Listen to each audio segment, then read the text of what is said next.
Type 1a supernovas are violent stellar explosions whose brightness is used to determine distances in the universe.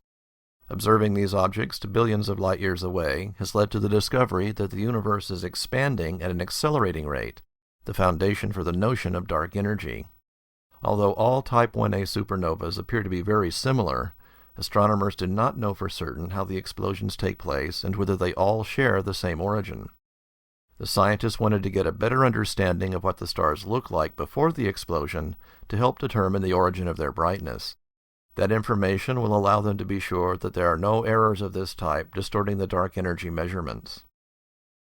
The widely accepted theory is that Type 1a supernovas are thermonuclear explosions of a white dwarf star in a closed binary system. There are two competing scenarios for supernova ancestry. In the so-called single degenerate model, the accompanying star in the binary is a main sequence star or evolved star.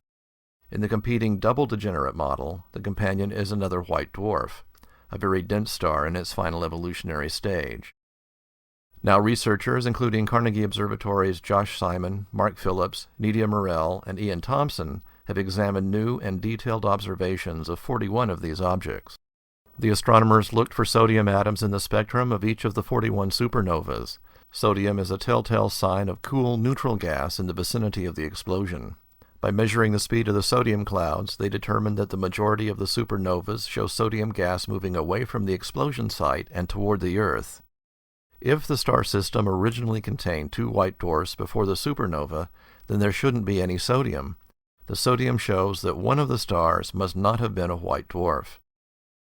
The finding is an important first step toward understanding the details of how Type 1a supernovas explode and the origin of their immense luminosity. The Carnegie Institution has had over 100 years of extraordinary discoveries. To continue this tradition, Carnegie scientists need your support. For more information about this and other cool science, visit our website at carnegiescience.edu. This is John Strom.